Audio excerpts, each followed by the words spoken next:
One whispered question in a dimly lit gallery changed everything, but it wasn't the question you'd expect that mattered most. The rain had stopped just minutes before she stepped out of her car. Lisa pulled her coat tighter and looked up at the tall glass building in front of her.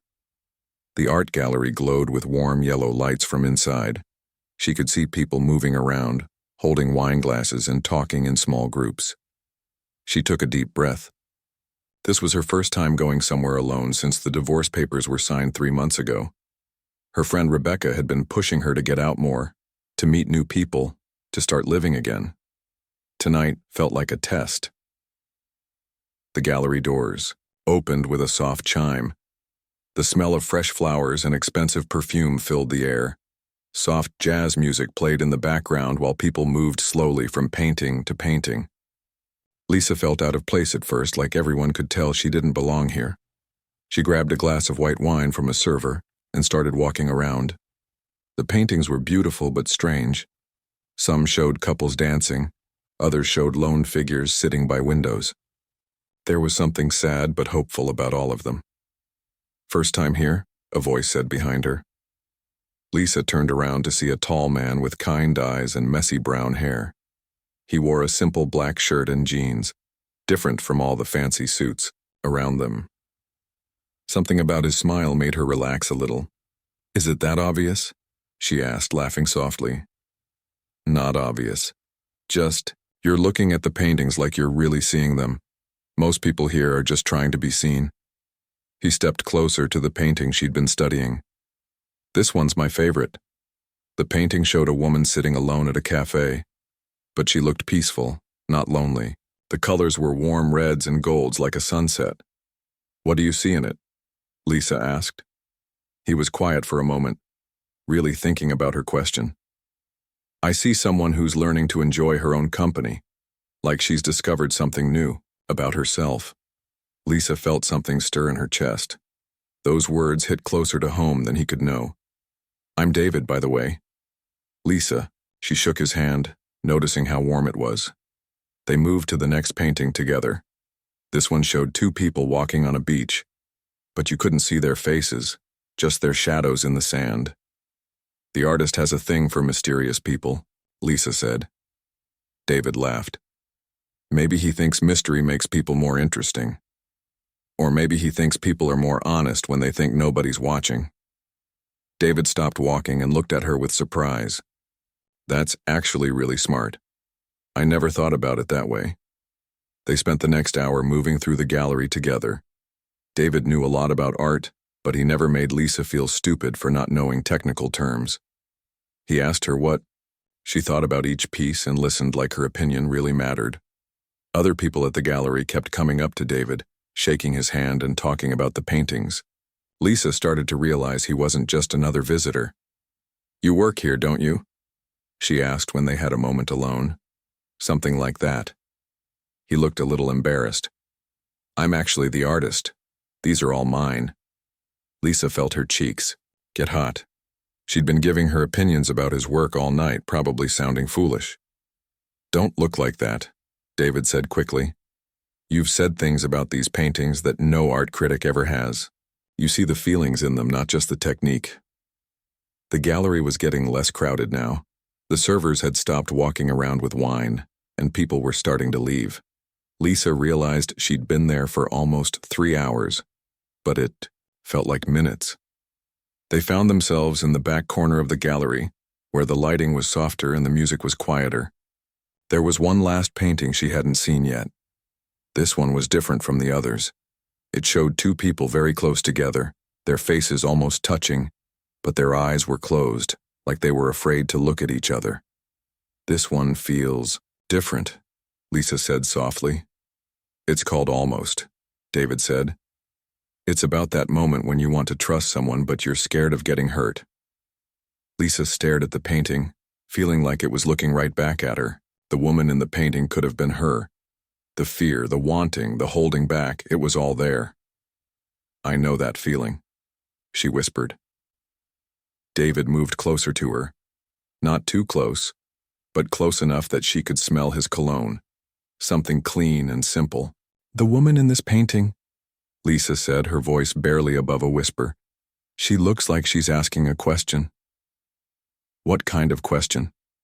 Lisa's heart started beating faster. The wine, the dim lights, the way David was looking at her, it all made her feel brave in a way she hadn't felt in years.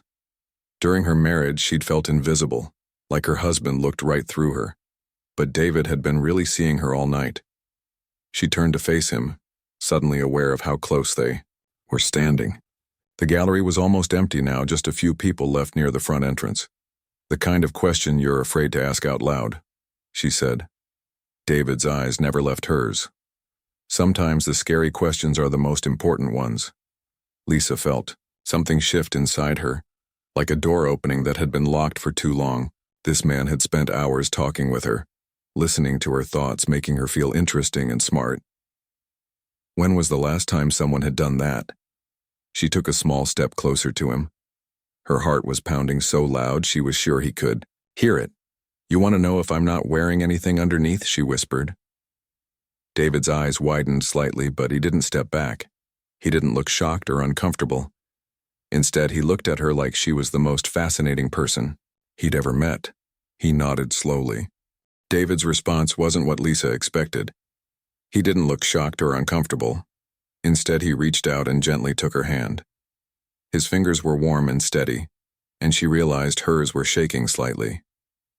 Lisa, he said softly, you're amazing, but I don't want you to feel like you have to prove anything to me. She looked down at their joined hands, feeling a mix of embarrassment and something else, relief maybe. For the first time in months, someone was treating her with genuine care. I'm sorry, she started to say, but David shook his head. Don't apologize. Ever. You were being honest about what you're feeling. That takes courage. He squeezed her hand, gently. But let's get out of here first. This place is too public for real conversation. The last few visitors were leaving the gallery now. David spoke quickly with someone who worked there, making arrangements to lock up.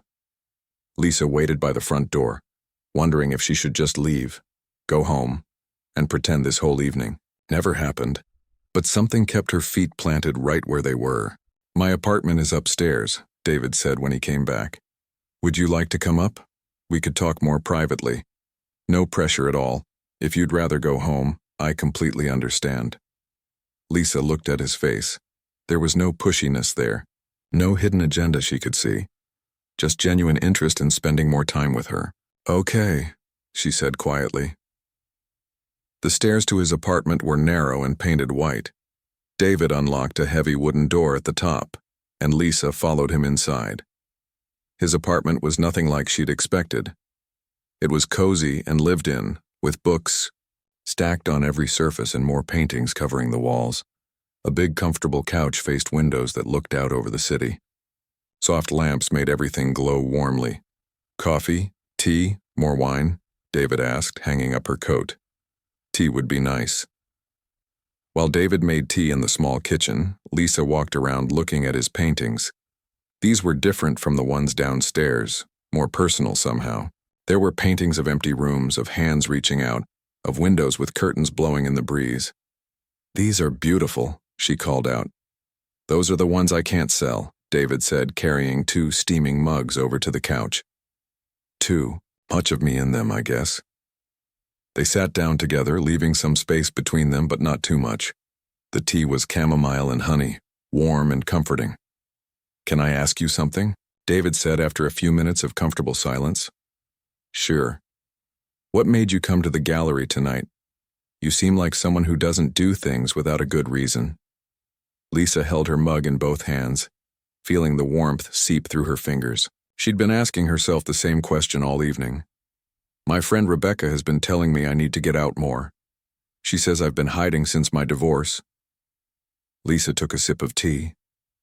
I guess I wanted to prove to myself that I could still talk to people, still be interesting to someone. Your ex-husband made you feel like you weren't interesting? The question was gentle, but it hit Lisa right in the chest. She'd never said it out loud before, but that was exactly how her marriage had felt toward the end. He stopped listening to me somewhere along the way, she said quietly. When I talked, About my day, he'd nod, but I could tell he wasn't really hearing me. When I shared ideas or opinions, he just changed the subject. After a while, I stopped trying. David set down his mug and turned to face her more directly. That's his loss, not yours. You have one of the most interesting minds I've encountered in years. The way you see my paintings, the connections you make, that's not something you can fake or learn. That's just who you are. Lisa felt tears prick at her eyes. She couldn't remember the last time someone had complimented her mind instead of just her appearance. I don't feel very interesting most days, she admitted. Maybe that's because you've been around people who couldn't see what was right in front of them. They talked for another hour about everything and nothing. David told her about growing up in a small town where nobody understood why he wanted to paint instead of take over his father's hardware store. Lisa shared stories about her work as a teacher and how much she loved seeing kids discover things for the first time. You know what I think? David said, refilling their tea mugs. I think you came to the gallery tonight because part of you was ready to stop hiding, and I think what you whispered to me downstairs was your way of testing whether someone could see the real you and not run away. Lisa felt her cheeks get warm again. Maybe. For what it's worth, David said, the real you is pretty wonderful. The space between them on the couch seemed to get smaller without either of them moving. Lisa found herself really looking at David's face, the way his eyes crinkled when he smiled, the small scar on his chin, how his hair fell across his forehead. David, she said softly. Yeah? Thank you for not making me feel foolish tonight. For treating my question like it mattered instead of just taking advantage. Lisa, any man who would take advantage of someone being vulnerable isn't worth your time. What you shared with me was a gift. Your trust, your honesty, that means everything. Something shifted in the air between them. Not the desperate, scary feeling from downstairs, but something warmer and more certain. Can I tell you something? Lisa said. I haven't felt this comfortable with someone in years. Usually I'm worried about saying the wrong thing or being too much or not enough. But with you, I feel like I can just be myself. David reached over and tucked a strand of hair behind her ear, his touch gentle and careful. You never have to be anyone but yourself with me, he said. When he kissed her, it was soft and sweet. Nothing like the desperate passion she'd felt downstairs. This felt like a beginning instead of an ending, like a door opening instead of closing. They held each other on the couch as the city lights twinkled outside the windows, both of them knowing that something important had started tonight. Lisa woke up to sunlight streaming through unfamiliar windows. For a moment she felt confused. Then she remembered where she was. David's apartment. His arm was around her waist, and she could hear him breathing softly beside her. They had fallen, asleep on the couch together, still fully dressed, wrapped in a soft blanket David had pulled over them. Lisa had expected to feel embarrassed or regretful this morning, but instead she felt peaceful, safe. David stirred beside her and opened his eyes slowly. Good morning, he said, his voice rough with sleep. Good morning. Lisa smiled suddenly. Shy, did you sleep okay? The couch isn't exactly a bed. I slept better than I have in months, Lisa said honestly. David sat up and stretched. Coffee? I make really good coffee. It's probably my only domestic skill. While David made coffee in the kitchen, Lisa looked out the windows at the city waking up below. People were walking to work, carrying their coffee cups and checking their phones. From up here, their problems seemed small and far away. Here you go. David handed her a steaming mug. The coffee smelled amazing. This is really good, Lisa said after taking a sip. They sat together on the couch, drinking coffee and watching the morning unfold outside. It should have been awkward, but it wasn't. It felt natural, like they'd done this 100 times before. Lisa, David said after a while, what happens now? She knew what he was asking. Last night had been magical, but now it was morning, and real life was waiting for both of them. I don't know, she said honestly. I haven't done this in a long time. The dating thing, I mean. I'm not sure I remember how it works. Maybe we don't have to follow the usual rules, David said.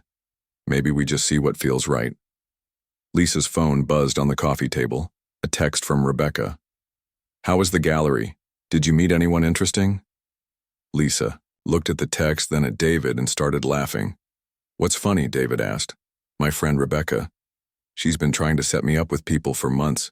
She's going to flip when I tell her I actually talked to someone. Just talked? David grinned. Lisa felt her cheeks get warm. Well, maybe a little more than talked. David reached over and took her hand. Can I see you again? Maybe we could have dinner sometime. Somewhere with actual chairs instead of gallery floors. I'd like that, Lisa said. But even as she said it, Lisa felt a familiar flutter of panic in her chest. What if this was all too good to be true? What if David was just being polite? What if she was moving too fast? David seemed to notice her expression change. Hey, what just happened? You look scared for a second. Lisa took a deep breath. If she was going to try trusting someone again, she needed to be honest. I'm terrified, she said simply. Last night was amazing, but now I'm wondering if I imagined the whole thing. If maybe you were just being nice to some sad divorced woman who threw herself at you. David set down his coffee mug and turned to face her completely. Lisa, look at me. He waited until she met his eyes. I wasn't being nice, I was being honest. Everything I said to you last night, I meant. You're interesting and smart and beautiful, and I would love to get to know you better. Not because I feel sorry for you, but because I genuinely like who you are. But what if I'm not ready? What if I mess this up? Then we figure it out together. There's no timeline we have to follow. No rules that say we have to have everything figured out right now. Lisa felt some of the tension leave her shoulders. You're very patient. You're worth being patient for. Lisa's phone buzzed again. This time it was a reminder about her dentist appointment at 11. I should probably go home and change, she said, looking down at her dress from the night before. And shower, and try to look like a functioning adult. Okay, David said, but can I drive you home? I promise I'm not trying to see where you live so I can stalk you. I just want to make sure you get there safely. Lisa laughed. You can drive me home? 20 minutes later, they were in David's car, driving through the city. Lisa gave him directions to her apartment building, a small complex with flower boxes in the windows. This is nice, David said as he pulled up to the curb. It's small, but it's mine, Lisa said. First place I've ever lived alone. That must feel good. It does. Scary sometimes, but good. David walked her to her door and they stood there for a moment, not sure how to say goodbye. So dinner, David said. Maybe tomorrow night? Tomorrow night sounds perfect. David leaned down and kissed her gently, the same soft, sweet kiss from the night before. But this time, Lisa didn't feel desperate or scared. She felt hopeful. I'll call you later, David said. We can figure out the details. Lisa watched him drive away, then went upstairs to her apartment. It looked exactly the same as when she'd left it the night before, but somehow everything felt different. She took a long shower and put on comfortable clothes. Then she called Rebecca. Tell me everything, Rebecca said before Lisa could even say hello. I met someone, Lisa said simply. I knew it. I could hear it in your voice. What's he like? Lisa thought about David's patient smile, his kind eyes, the way he'd listened to her thoughts about his paintings. He's an artist, he's gentle and funny, and he makes me feel like myself again. Oh my God, Lisa. You sound happy. Lisa looked around her apartment, her books on the shelves, her favorite mug in the sink, sunlight coming through her clean windows. I think I am happy, she said, and realized it was true. That evening, David called just like he'd promised. Hi, he said, and Lisa could hear the smile in his voice. Hi. I've been thinking about you all day. Good thoughts, I hope. The best thoughts. So about tomorrow. There's this little Italian place I know. Nothing fancy, but the food is incredible. Would you like to try it? I'd love to. 3 months later, Lisa stood in David's gallery again. But this time she wasn't a nervous stranger trying to prove she could still talk to people. This time she belonged here. She knew the stories behind the paintings had watched some of them come to life in David's studio upstairs. "You look happy," David said, coming up behind her and slipping his arms around her waist. "I am happy," Lisa said, leaning back against him. "Even happier than you were 3 months ago when you whispered that very interesting question to me?" Lisa laughed and turned around in his arms. "That was me being brave. This is me being sure." "Sure about what?" Lisa looked up at the man who had seen her, really seen her from the very first moment they met. The man who had been patient with her fears and celebrated her courage. "Sure that sometimes the scary questions lead to the best answers," she said. When David kissed her this time, it wasn't the beginning of something uncertain. It was the continuation of something real and true and worth waiting for. Around them, people moved through the gallery, looking at paintings and sipping wine, maybe hoping to find what Lisa and David had found. That moment when you stop being afraid of being seen and start being grateful for someone who knows how to look. 6 months had passed since that first night at the gallery, and Lisa felt like she was living in a completely different world. Not just because of David, though he was a big part of it. She felt different inside, like someone had turned on a light that had been switched off for years. She was sitting in her favorite coffee shop, the one near her school where she taught 3rd grade, grading papers and thinking about the weekend ahead. David had mentioned wanting to take her somewhere special, but he wouldn't tell her where. "Miss Johnson, is that you?" Lisa looked up to see Amy, one of her former students, now in high school, and looking so grown up it made Lisa feel ancient. "Amy, how are you? You look wonderful." "I'm good. Really good, actually." Amy slid into the seat across from her. "Can I tell you something? You probably don't remember, but in 3rd grade I was really shy. I never talked in class." Lisa remembered. Amy had been the quiet little girl who sat in the back corner, smart as anything but afraid to raise her hand. "I remember you," Lisa said warmly. "You used to leave little notes on my desk. Just simple things like, 'Great job today,' or 'I love your creative thinking.' My mom still has some of them on our refrigerator." Lisa felt her throat get tight. She'd forgotten about those notes. "You made me feel like my thoughts mattered," Amy continued. "Like I was worth listening to. I wanted to thank you for that." After Amy left, Lisa sat there staring at her coffee, thinking about how funny life was. Here she'd spent months feeling like she had nothing interesting to say when all along she'd been helping kids find their voices. Her phone buzzed. A text from David. "Pick you up at 7 tomorrow? Wear something comfortable for walking." She texted back. "Can't wait. Any other hints?" "Nope. Trust me? Always." The next evening, David showed up at her door with a mysterious smile and a small backpack. "Are we going hiking?" Lisa asked, looking at his comfortable shoes and the backpack. "Something like that." He drove them out of the city, past the suburbs, until they were on winding country roads Lisa had never seen before. The sun was starting to set, painting everything golden. "Okay, I'm officially curious," Lisa said as they turned down a dirt road. "Good. Curiosity is the point." They parked near a small wooden sign that said Riverside Trail. David shouldered his backpack and took Lisa's hand. "Come on, we're almost there." The trail was easy, winding through trees and alongside a small stream. Lisa could hear water running over rocks and birds settling down for the night. After about 15 minutes, they came to a clearing where the stream widened into a small pond. "Oh," Lisa breathed. The place was magical. The water was perfectly still, reflecting the sky like a mirror. Fireflies were just starting to blink, on and off in the tall grass around the pond's edge. "How did you find this place?" Lisa asked. "I used to come here when I was a kid. When things got overwhelming at home, I'd ride my bike out here and just sit. It always made me feel like the world was bigger than whatever was bothering me." David spread a blanket on the grass near the water's edge and unpacked sandwiches, fruit, and a thermos of hot chocolate from his backpack. "A picnic," Lisa said, settling down beside him. "This is perfect." They ate and watched the fireflies dance over the water. As it got darker, more stars appeared in the sky than Lisa had ever seen from the city. David, Lisa said, lying back on the blanket and looking up at the stars. Can I ask you something? Always. What made you so patient with me?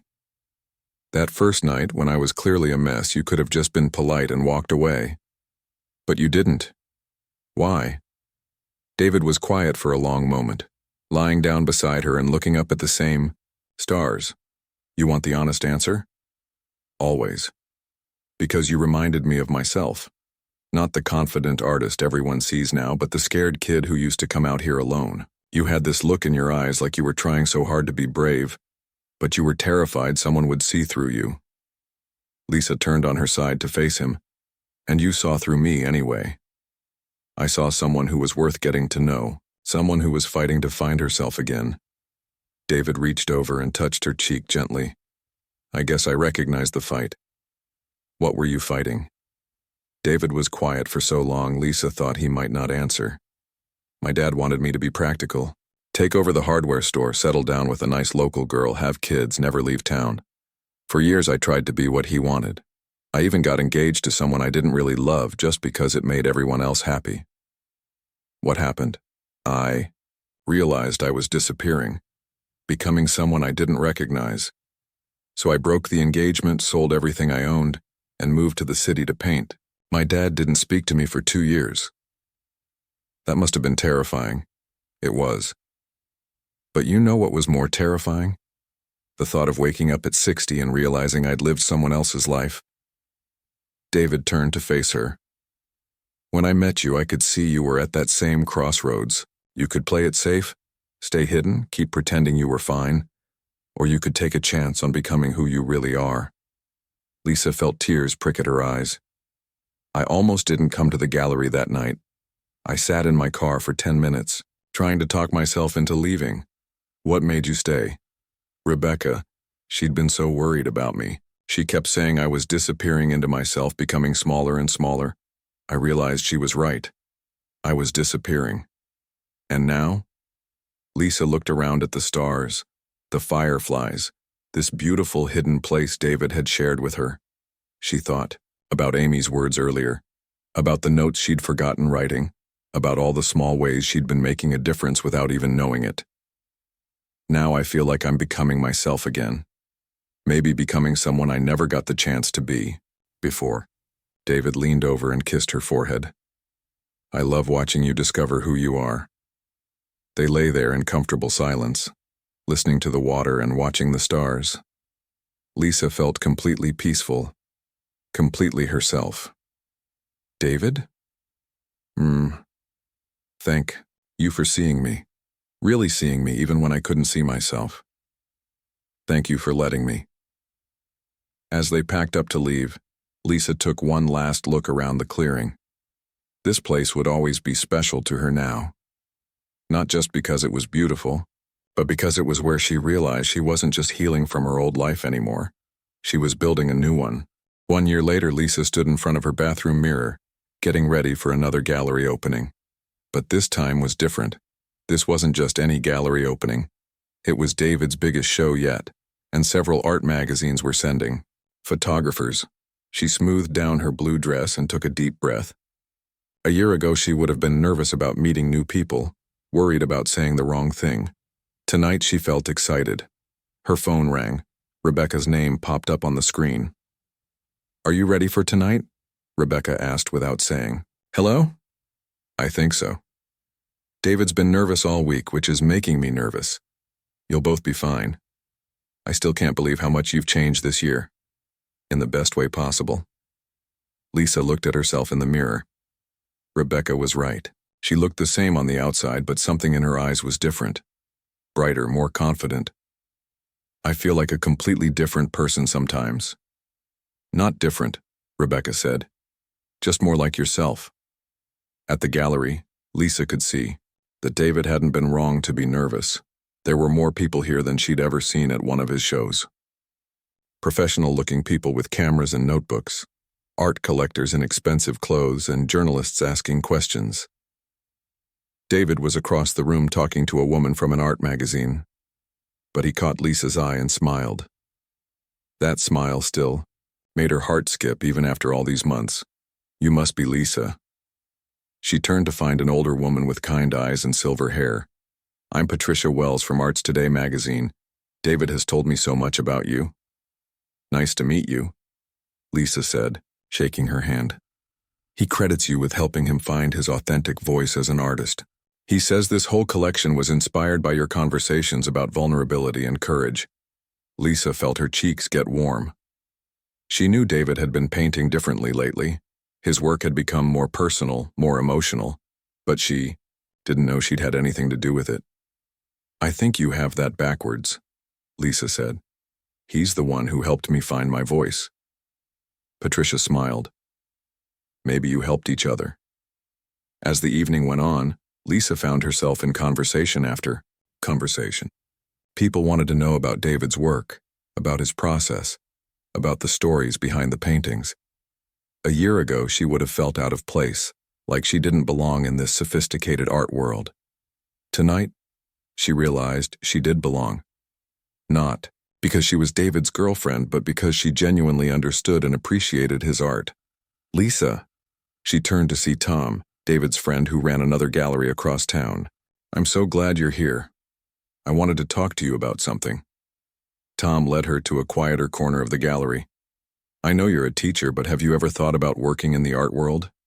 I'm looking for someone to help with educational programs at my gallery. Someone who understands art but also knows how to talk to people who might be intimidated by it. Lisa was surprised. I've never thought about it. You should. David tells me you have a gift for helping people see things differently. That's exactly what we need. Before Lisa could respond, she heard David's voice over the gallery's sound system. Thank you all for coming tonight. This collection means everything to me, and I want to share something about how it came to be. The room got quiet, and everyone turned toward David. He was standing next to the painting Lisa remembered from that first night, the one called Almost. A year ago, I thought I was painting about loneliness and fear. I thought that was all I had to offer as an artist. David's eyes found Lisa in the crowd. Then I met someone who taught me that vulnerability isn't weakness. It's the beginning of real connection. Lisa felt her throat get tight. This collection is called Seen. It's about what happens when we stop hiding from each other and start showing up as who we really are. When we let ourselves be truly seen by another person. David walked over to a painting Lisa had never seen before.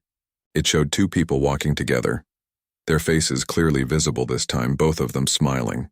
Every painting in this collection was inspired by watching someone I care about discover her own courage. Watching her remember who she is, and decide that person is worth sharing with the world.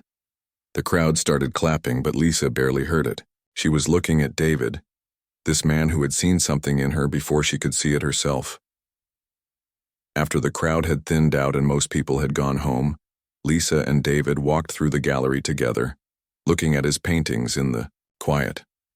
That painting of the two people walking, Lisa said, stopping in front of it. Is that supposed to be us? What do you think? Lisa studied the painting more closely. The woman in it looked confident and happy. The man beside her looked content, like he'd found something he'd been looking for. I think it's who we became, she said finally. I think you're right. They made their way to the back of the gallery, to that same quiet corner where they'd first really talked a year ago. The painting called Almost was still hanging there, but now there was another painting beside it. This one showed the same two people, but their eyes were open now, looking right at each other without fear. What's this one called? Lisa asked. Finally. Lisa laughed. That's perfect. David took her hands and looked at her seriously. Lisa, this year with you has been the best year of my life. Not just because I love you, though I do. Because you helped me become the person I was meant to be. You helped me create art that actually matters. David, let me finish. You walked into this gallery a year ago thinking you had nothing interesting to offer the world. But you've changed everything for me. You've changed how I see my work, how I see other people, how I see myself. David reached into his pocket and pulled out a small box. Lisa's heart started beating fast. I know we said we didn't have to follow the usual rules, that we'd just see what felt right. Well, this feels right. David opened the box to reveal a simple, beautiful ring. Will you marry me? Lisa looked at the ring, then at David's hopeful face, then around the gallery at all the paintings that told the story of how they'd found each other. A year ago, she'd whispered a question that had changed everything. Now she had an answer. Yes, she said simply. When David kissed her, Lisa could hear people clapping and cheering. She opened her eyes to see Rebecca, and several of David's friends had stayed late and witnessed the whole thing. But even with all those people around, Lisa felt like it was just her and David in their own little world, the world they'd built together, one honest conversation at a time. Later, as they locked up the gallery together, Lisa looked back at the painting called Almost. You know what I love about that painting now, she said. What? It's not sad anymore, it's hopeful, like those people are about to open their eyes and see something beautiful. David squeezed her hand. Sometimes the best things happen when we're brave enough to ask the scary questions. Lisa smiled, thinking about that nervous woman who'd walked into this gallery a year ago, afraid to let anyone see who she really was, and brave enough to answer them, she said. As they walked out into the night together, Lisa realized she wasn't the same person who'd whispered that question in the dark corner of the gallery. She was someone new, someone who'd learned that being seen, really seen, wasn't something to fear. It was something to celebrate.